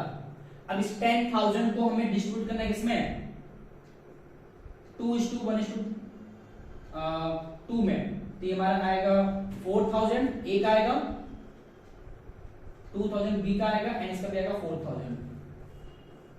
ठीक, ये एंट्री बना कब? जब कोई रिजर्व या एक्यूमुलेट प्रॉफिट लॉस यहां पे दिया होता है। अब सेम रहेगा बाकी के लिए भी, जैसे अगर मैंने लिखा वर्कमैन के लिए क्या होता अगर इसके लिखा होता किसके लिए जनरल रिजर्व, तो जहां मैंने ये लिखा वहां से क्या रिप्लेस करना है जनरल रिजर्व, बाकी सब कुछ सेम रहेगा। इसी प्रकार अगर पीएल दिया होता, ये ना दिया होता पीएल दिया होता अगर, तो यहां क्या लिख देंगे पीएल। तो ये चीजें कुछ ज्यादा हार्ड नहीं है, बस इतनी सी बेसिक बातें अगर पता है तो काम हो जाता है। अब ये सब मैंने बताया गुडविल के बारे में। अब आते हैं अपने सबसे इंपॉर्टेंट हिस्से पे जिसका नाम क्या है रीवैल्यूएशन पे। और मुझे पता है कि लेक्चर पर लंबा जा रहा है लेकिन हम दोबारा कह रहे हैं क्वेश्चन को लगाने से पहले अगर इस बातें नहीं पता ना तो फिर क्वेश्चन लगवाने का कोई मतलब नहीं है फिर, क्योंकि होगा वही कि अंत में लेक्चर खत्म होगा सब कुछ वेस्ट हो जाएगा। तो इतनी बातें पता है तो एग्जाम में क्या होता है कम से कम एक बच्चा अटेम्प्ट करता है, फॉर्मेट पता होता है, लॉजिक सही होता है, कॉन्सेप्ट क्लियर होता है, क्या चीज कहां जाएगा क्यों जाएगा उतना पता रहता है। अब जो हमारा एक और एस्पेक्ट है कि रिटायरमेंट अगर हो रहा है तो हमें असेट्स लायबिलिटीज को रीवैल्यूएट करना होता है, उसको दोबारा से चेंजेस देखने होते हैं। तो इसका पहले समझते हैं कॉन्सेप्ट कि कैसे करते हैं। अगर हमको रीवैल्यूएशन करना है किसको असेट्स या फिर लायबिलिटीज को, तो कैसे करेंगे? इसका सिंपल सा नियम है, बहुत सिंपल नियम है। एक्चुअली होता क्या है ना, ये जो रीवैल्यूएशन अकाउंट है ना, रीवैल्यूएशन अकाउंट ये हमारा एक्चुअल में एक टाइप का नॉमिनल अकाउंट है। कैसा अकाउंट है? Nominal account. एग्जाम बताइए बहुत बार पूछता है 1 नंबर के लिए भी कि रिप्रेजेंटेशन अकाउंट में क्या है, तो हम क्या कहेंगे? It is nominal account. और नॉमिनल अकाउंट का नियम क्या कहता है? अगर जिन्होंने 11वीं क्लास ध्यान दिया होगा तो वहां पे 3 गोल्डन रूल्स थे, अकाउंटिंग प्रिंसिपल्स, अकाउंटिंग रूल्स कह सकते हैं जनरल फीस या किसी भी अप्रोच के लिए। Personal account, real account and nominal account, जिसमें कि नॉमिनल में क्या होता है, जो भी हमारे एक्सपेंसेस हैं या लॉसेस हैं उनको हम क्या करते हैं? डेबिट। जो भी हमारे इनकम है या प्रॉफिट है या गेन है, जो भी कहते हैं उसको क्या करते हैं? क्रेडिट। तो अब यही नियम यहां फॉलो करना है। कुछ भी देखिए, इसमें ये लेजर है, ये डेबिट पोर्शन है, ये क्रेडिट पोर्शन है, ठीक। तो होगा क्या, इस फॉर्मेट में हम डेबिट में उन चीजों को लेके आएंगे, डेबिट में उन चीजों को लेके आएंगे जो हमारे लिए एक्सपेंस या लॉस साबित हो रहा है। मतलब जो हमें एक्सपेंस या लॉस कराए उसको हम यहां लिखेंगे, जो हमें इनकम या प्रॉफिट कराए उसको हम यहां लिखेंगे। अब ऐसा वो क्या क्या है जो एक्सपेंस या लॉस करा सकता है? जैसे फॉर एग्जांपल हमारा जो भी असेट्स है वो डिक्रीज कर गया। क्या हो गया? डिक्रीज। तो अब लॉजिक क्या कह रहा है? असेट्स डिक्रीज करेगा तो ये हमारे फायदे की बात है। हमारा एक बिल्डिंग जिसका कीमत अभी था 10 लाख, अब वो घट के 8 लाख हो गया, तो ये 2 लाख घटा ना, तो ये बुरी बात है। तो असेट्स का डिक्रीज होना, उसका ट्रीटमेंट, उसका रिकॉर्डिंग कहां पे होगा? इधर होगा। लेकिन मोस्ट इंपॉर्टेंट, इसमें हम क्या लेके आते हैं? चेंज अमाउंट, मतलब कितने से चेंज हो रहा है वो यहां पे आता है। फॉर एग्जांपल अगर हमारा वही सेम एग्जांपल कि बिल्डिंग 10 लाख का था, वो 8 लाख हो गया, तो 2 लाख से घटा, वो 2 लाख यहां लिखाएगा रुपीस वाले सेगमेंट में, और यहां लिखाएगा टू बिल्डिंग 2 लाख, जितने से घटा। कोई लायबिलिटी हमारा है वो इंक्रीज कर गया, तो अगर कोई लायबिलिटी इंक्रीज करेगा तो ऑब्वियस सी बात है वो भी हमारे लिए घाटा है। जैसे बैंक लोन था, बैंक ने कहा भाई आपका लोन इतने से और बढ़ गया किसी कारणवश, तो हमारा लायबिलिटी और बढ़ा, ये हमारे लिए फायदे की बात नहीं, नुकसान की बात है। तो ये दोनों सिचुएशन जो है, लायबिलिटी का बढ़ना, असेट्स का डिक्रीज होना, वो कहां रिकॉर्ड होगा? इधर। इसमें कुछ चीजें और भी आ सकता है, बट ये मोस्टली 2 हमारे काम का है, क्योंकि एग्जाम में ज्यादा पढ़े तो कॉम्प्लिकेटेड कंफ्यूज जाएंगे। अब कोई असेट्स अगर हमारा इंक्रीज हो रहा है, क्या हो रहा है? इंक्रीज, तो ये हमारे फायदे की बात है। बिल्डिंग 10 लाख से 12 लाख हो गया, 2 लाख बढ़ गया ना, तो यहां रिकॉर्ड होगा। एंड इतना तो बेसिक पता होना चाहिए कि कोई चीज अगर यहां रिकॉर्ड हो रहा है तो वहां 2 लगाते हैं TO, यहां रिकॉर्ड हो तो बाई लगाते हैं BY, इतना पता होना चाहिए। असेट्स का बढ़ना फायदेमंद, लायबिलिटीज का डिक्रीज होना वो भी हमारा रिकॉर्ड वहां पे ही जाएगा, ठीक। तो इतना तो हो गया हमारा रीवैल्यूएशन का बेसिक अंडरस्टैंडिंग। इतना भी अगर पता है ना तो कोई दिक्कत नहीं है। अब जैसे कुछ एग्जांपल लेते हैं, स्टॉक गुड्स हमारा अंडर वैल्यूड हो गया, मतलब उसको हमने क्या किया? डिक्रीज करा दिया था गलती से, तो अब बढ़ाना पड़ेगा, तो रिकॉर्ड यहां पे होगा। हमारा डेटर बैड डेट हो गया, अब मुझे पैसा नहीं देने वाला, डेटर जिनसे मुझे पैसा मिलना होता है वो पैसा देने से मना कर रहा है कि नहीं देंगे, तो जो बैड डेट हुआ, नुकसान हुआ ना, वो भी रिकॉर्ड यहां पे होगा, बिकॉज डेटर हमारा असेट्स है, असेट डिक्रीज हो रहा है तो रिकॉर्ड यहां पे होगा। तो ये नियम इतना पता अगर रहेगा तो बस सवाल पढ़ना है, कोई फिक्स असेट्स है उस पर डेप्रिसिएशन लग रहा है तो ये भी तो नुकसान हुआ, उसका वैल्यू डिक्रीज हो रहा है, या कोई हमारा असेट्स है अब उसका वैल्यू खत्म हो गया, इट इज वैल्यूलेस, उसे कोई रिटर्न नहीं मिलने वाला, वो भी नुकसान है। या कोई लायबिलिटी है क्रेडिटर, उसने कहा भाई मुझे पैसा मत दीजिए, आपको माफ किया, तो उसने माफ किया तो मेरे फायदा हो गया ना, तो वो रिकॉर्ड यहां हो जाएगा। तो इस तरीके से हमको जो बेसिक बेसिक चीजें पता होनी चाहिए, बस याद क्या करना है? फायदा हुआ तो रिकॉर्ड यहां करेंगे, नुकसान रिकॉर्ड यहां करेंगे, इतना पता होना चाहिए। अब ये तो क्या रिवैल्यूएशन को लेकर बात है। अब आते हैं लास्ट, किसकी बात करते हैं लोग? पार्टनर्स कैपिटल में क्या क्या आएगा, ये बड़ा आसान है।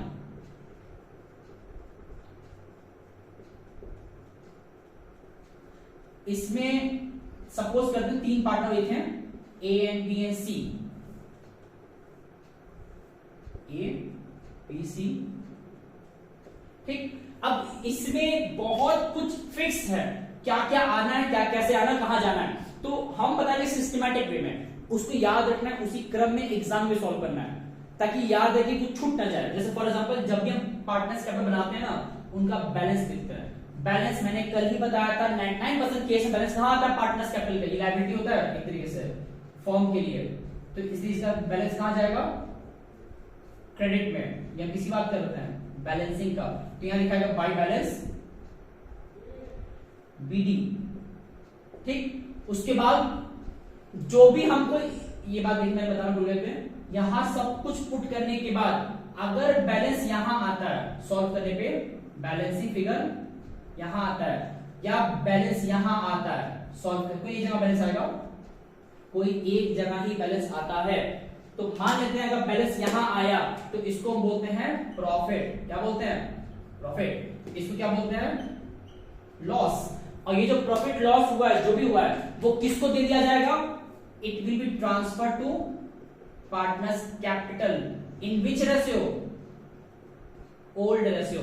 ये भी transfer to partners capital in which ratio, old ratio. Loss हुआ तो भी उनको दिया जाएगा, प्रॉफिट हुआ तो भी उनको दिया जाएगा। ठीक, अब बाय बैलेंस बीडी ये पहला आता है। अब ध्यान देना है, अगर प्रॉफिट हुआ है, इधर हुआ है, तो जब इसको हम पोस्ट करते हैं पार्टनर्स कैपिटल में, प्रॉफिट डेबिट में था, जब इसको पोस्ट करेंगे पार्टनर्स कैपिटल में, तो वो पोस्ट कहां पे होगा, उसके रिवर्स जगह पे इधर आएगा डायगोनली। तो यहां से लिखाएगा बाय रीवैल्यूएशन प्रॉफिट। ठीक, और जो भी प्रॉफिट बांटेंगे ना ओल्ड रेशियो में, तीनों में हम तीन पार्टनर्स अगर हैं, तो जो भी बांटेंगे तीनों में उसको यहां लिख देंगे प्रॉपर। ठीक है, अब ये तो हो गया। अगर लॉस रहा होता तो वो लॉस यहां आता, कैसे लिखा था, टू रीवैल्यूएशन, किस बात पे ये है, लॉस। हो गया। अब ये दो तो हो गया। उसके बाद मैंने अभी जस्ट कुछ दिन पहले ये बताया था कि बैलेंस शीट में हमें बहुत कुछ दे सकता है, क्या, एक्यूमुलेटेड रिजर्व्स, प्रॉफिट लॉस। क्या क्या था, गुडविल था, प्रॉफिट लॉस था, डेबिट बैलेंस, या फिर डिफर्ड रेवेन्यू एक्सपेंडिचर था, या फिर एडवर्टाइजमेंट सस्पेंस अकाउंट था। ठीक, यहां क्या क्या था, जनरल रिजर्व था, ये गुडविल लिखा हुआ है, और क्या था, पीएल क्रेडिट, और क्या था, investment fluctuation reserve, workman compensation reserve, ये चीज था ना। तो होगा क्या ना, हम अभी जो बताया इसके पहले, उसमें हम इसका जनरल एंट्री सिखा रहे थे। ठीक, क्या हो अगर हमको डायरेक्टली इसको पोस्ट करना है पार्टनर्स कैपिटल में, तो कैसे करेंगे। जनरल एंट्री बनाना एक एस्पेक्ट होता है, डायरेक्टली पोस्ट भी एग्जाम में आ सकता है, जनरल एंट्री नहीं करेगा, पोस्ट करने के लिए। तब जो मैंने कल बताया था, जो चीज लिखा है असेट्स में, मतलब कि राइट साइड, कहां पे, राइट साइड, हमें करना क्या है, इसको ले आना है कहां पे, लेफ्ट साइड में। ये हिंट बता रहे हैं हम। तो मतलब अगर ये चारों दिया है, क्या चारों आएगा, to goodwill, to PL debit, to deferred revenue expenditure, to advertisement suspense account. हालांकि चारों देगा नहीं, और सब बढ़ेगा ओल्ड रेशियो में। तो ये चार में से कोई दो तीन देगा, जो भी देगा वो यहां पे लाके रख देना है और बांट देना है, और डायरेक्टली यहां आना है, और सबसे बढ़ेगा ओल्ड रेशियो में। लेकिन जो लायबिलिटीज में दिया है ये सब लेफ्ट साइड में, वो कहां जाएगा फिर, अगर यहां है तो वो इधर आएगा। तो क्या क्या नाम है, by general reserve, by PL credit, और क्या भाई, by investment fluctuation reserve, and by workman compensation reserve. ठीक, तो इतना चीजें हमारे हैं, सब कुछ नहीं देता तो एक दो देगा। अगर हमारे बैलेंस शीट में हमें दिख रहा है कि जनरल रिजर्व दिया हुआ है, पीएल दिया है, तो उन दोनों का एंट्री हमको यहां दिखाना होगा, पोस्ट करना होगा, सबको बांटना है ओल्ड रेशियो में। क्वेश्चन में अगर जनरल एंट्री कहा था बनाने को, तो जैसे मैं सिखाया जनरल एंट्री बनाना वैसे करेंगे। अगर हमें क्वेश्चन में लेजर बनाना है इस तरीके से, तो डायरेक्टली यहां पोस्ट करेंगे। ठीक, इतना तो हो गया। अब इसके बाद सबसे इंपॉर्टेंट जो हमने सीखा था यहां पे गुडविल का जो ट्रीटमेंट था ना वैल्यूएशन वाला,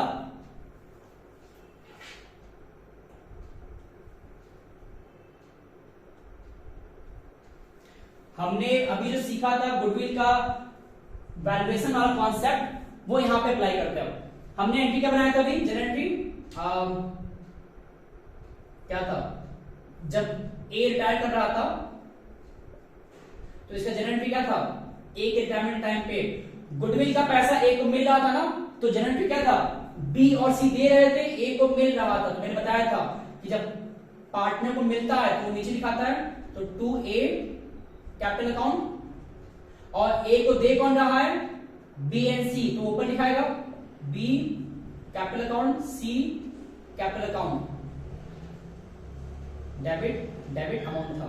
अब होता क्या है ना, हमें इस गुडविल का जो ट्रीटमेंट हमने किया, गुडविल का ट्रीटमेंट, लेट मी क्लियर, ये जो गुडविल है ये अपीयर्ड वाला है, तो उसका तो बहुत सिंपल था, अगर यहां है तो यहां आ जाएगा अपोजिट जगह पे। लेकिन ये जो गुडविल मैंने अभी लिखा है ना, ये एक्चुअल में अपीयर्ड नहीं है, ये वैल्यूड वाला है, ठीक, जो हमने कैलकुलेट किया, वैल्यूएट किया, पूरा वो फॉर्मूला लगा के, या क्वेश्चन में दिया भी सकता है वैल्यूड वाला गुडविल। तो इसका जो एंट्री था, जिसको हमने एंट्री बनाया किसके बेसिस पे, गेनिंग रेशो के बेसिस पे ये एंट्री बना था। चलिए अमाउंट लेते हैं लोग, 10,000, 20,000 और यहाँ पे 30,000। तो इसको कैसे पोस्ट करेंगे इस पार्टनर्स कैपिटल के लेजर में, वो सीखेगा जल्दी से। बहुत सिंपल है, ये जो ए का नाम है ये अभी फिलहाल जनरल एंट्री में कहां पे है, नीचे मतलब क्रेडिट में है। तो जब पोस्ट करेंगे पार्टनर्स कैपिटल में तो हमेशा रिवर्स पोस्ट करते हैं, तो अगर यहां पे क्रेडिट में था तो वहां कहां जाएगा, डेबिट में, तो यहां आएगा 2A कैपिटल अकाउंट, ठीक है, ओके।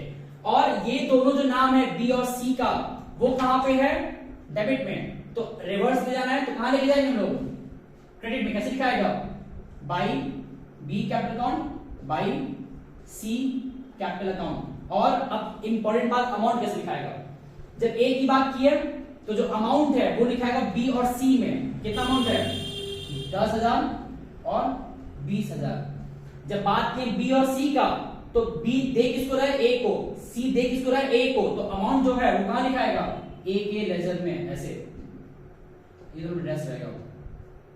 तो ये कॉन्ट्रा एंट्री है, ये एंट्री गुडविल का जो हम लोग ट्रांसफरिंग कर रहे हैं इस पे बहुत ध्यान देना है। ये सब कुछ अगर हो गया, अब हमारा लास्ट स्टेप है जो यहां लिखा था, क्या था, पेमेंट करना है। तो पेमेंट कैसे करना है, ए अगर जा रहा है तो ये ए का पूरा टोटल, ये ए का पूरा टोटल, इन दोनों टोटलिंग करके मान लेते हैं यहां करके है 10,000, यहां का है 8,000, तो ये 8,000 है, 10,000 है ना, तो बैलेंस कितने का, 2,000 का है, वो बैलेंस यहां पे आ रहा है। मैंने कल बताया था जिस जगह छोटा नंबर होता है बैलेंस वहां पे आता है, तो यहां पे आएगा टू बैंक, और हम लोग ए को पे कर देंगे जितना उसका बैलेंस आएगा। बहुत बार पे करने की बात करेगा तो टू बैंक लिखेंगे, बहुत बार पे करने को नहीं बोलता है, तो जब नहीं कहेगा तो क्या आएगा पे, उसी का लोन अकाउंट, क्या आएगा, loan account, to a loan account.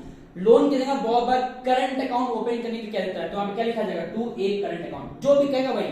लेकिन पेमेंट तभी करेंगे जब क्वेश्चन में पेमेंट की बात कहेगा, अदरवाइज नहीं करेंगे। ए का हिसाब किताब क्लियर, उसको पैसा दिया गया, अपना घर चला गया या उसका लोन में चला गया। अब जो रिमेनिंग बचे हैं बी एंड सी का नॉर्मल बैलेंस, इन दोनों का टोटलिंग जो भी करने पे आएगा, यहां लिखाएगा टू बैलेंस CD, यहां था BD, यहां पे क्या आएगा CD, और B और C का न्यू बैलेंस करेंगे ना अपना आपस में, और बैलेंस करने के बाद ये पूरा जो पार्टनर्स कैपिटल है वो एंड अप हो जाएगा। इसके बाद जाके बनता है बैलेंस शीट, और बैलेंस शीट जब बनाते हैं उसी जगह पे फिर B और C का पूरा हिसाब किताब लिखेंगे और टोटली मैच होना चाहिए।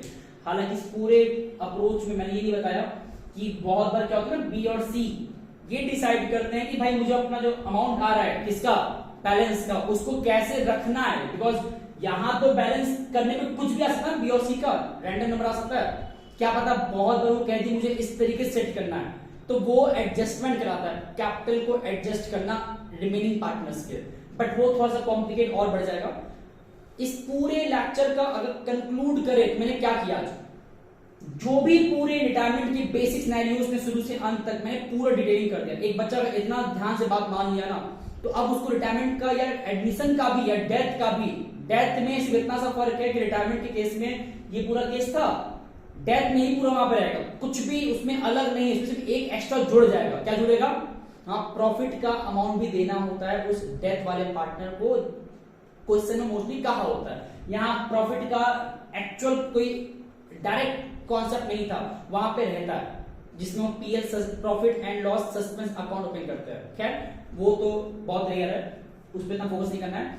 तो मैंने बेसिकली क्या किया, चैप्टर का पूरा ब्रीफिंग किया, और अब एक बच्चा क्वेश्चन जब लगाएगा तो उसको इतनी बातें अगर याद है ना, और वो कॉपी में इतना लिख के अभी बैठा है इस वक्त, तो अब जब वो क्वेश्चन देखेगा ना, उसको बहुत हद तक चीजें फैमिलियर लगेगा, एकदम उसको आउट ऑफ बॉक्स नहीं लगेगा, क्या ही आ गया। तो ये सब बातें अगर पता है तब वो चैप्टर अच्छे से लगाएगा, क्वेश्चन लगा पाएगा, एटलीस्ट अटेम्प्ट तो कर ही लेगा। तो retirement, death, dissolution, एनपीएसआर, change in professional ratio, ये सब पे ध्यान देना है। फंडामेंटल्स देखते हैं, अगर हो पाए बनाते हैं। इसके बाद में मेरा फोकस एक और रहेगा कि मुझे शेयर्स बताना जरूर है, बिकॉज शेयर्स अगर आ गए तो डिबेंचर बहुत हद तक आ जाता है, दोनों सेम होता है, बहुत हद तक एंट्री सेम होता है, कॉन्सेप्ट सेम होता है। तो shares, cash flow statement, accounting ratios, ये तीनों हैं। मुझे बहुत अच्छे से इस बात का उम्मीद है कि भाई आप लोग का जो प्रिपरेशन है बहुत सही चल रहा होगा।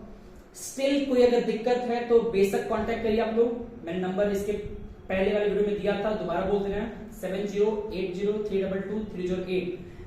जो भी कंटेंट चाहिए दोबारा कह रहे हैं उसको मांगिए, अच्छे से पढ़िए, अच्छे से करिए, प्रैक्टिस करिए। एग्जाम जस्ट कल की बात है, दोबारा मौका नहीं आना चाहिए कि भाई कंपार्टमेंट लग गया तो फिर दोबारा पढ़ेंगे, नहीं। जो है यही 2 दिन का खेल है, ढंग से पढ़ के ढंग से लिखना है, पूरा 80 मार्क्स से करना है, कुछ भी ना छूटे। तो इतने बातों पे ध्यान दीजिए, बाकी मिलते हैं नेक्स्ट वीडियो में। ये वीडियो बहुत लंबा चला मुझे पता है, बट स्टिल यहाँ जानकारियां बहुत सारी थी जिसको मैंने खुद भी कोशिश किया एक फ्लो में बताने का पूरा, बिना किसी ब्रेक के। तो अब मिलते हैं नेक्स्ट वीडियो में, देखते हैं नेक्स्ट टाइम क्या पढ़ाया जाएगा, लेकिन इतने को अच्छे से लिख के पढ़ना है। और अब मिलते हैं नेक्स्ट वीडियो में।